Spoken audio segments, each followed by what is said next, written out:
आप सभी का ग्राम सेवा न्यूज चैनल में तहे दिल से स्वागत करती हूँ।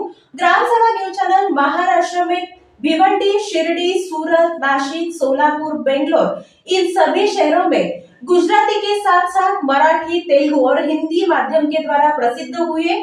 आज ही ग्राम सेवा न्यूज चैनल को सब्सक्राइब करें, शेयर करें और लाइक करें। विधानसभा निवडणुकीसाठी प्रांताधिकारी तथा उपजिल्हाधिकारी त्या मतदारसंघांचे निवडणूक निर्णय अधिकारी तर तहसीलदार, सहाय्यक निवडणूक निर्णय अधिकारी असतात. त्यांच्या नेमणुका झाल्या असून आता क्षेत्रीय अधिकाऱ्यांमार्फत जिल्ह्यातील 3723 मतदान केंद्रांची पाहणी सुरू आहे.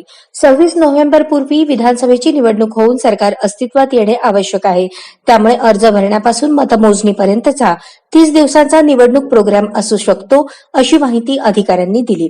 विधानसभा निवडणुकीसाठी फिरते पथक, व्हिडिओ चित्रीकरण, खर्च पथक अशी पथके काही दिवसात नेमली जाणार आहेत.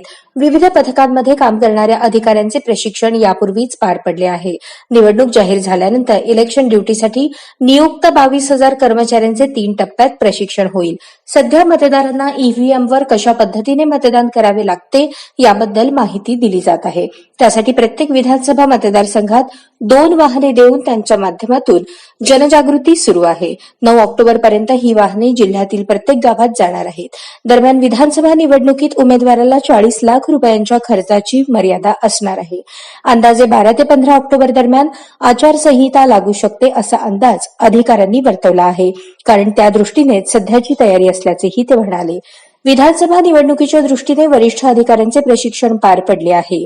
आचारसंहिता लागल्यावर निवडणुकीसाठी नियुक्त कर्मचाऱ्यांचे प्रशिक्षण होईल.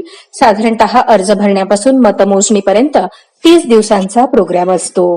आता 9 ऑक्टोबर पर्यंत ईव्हीएम संदर्भात वाहनांच्या माध्यमातून गावागावात जनजागृती सुरू आहे.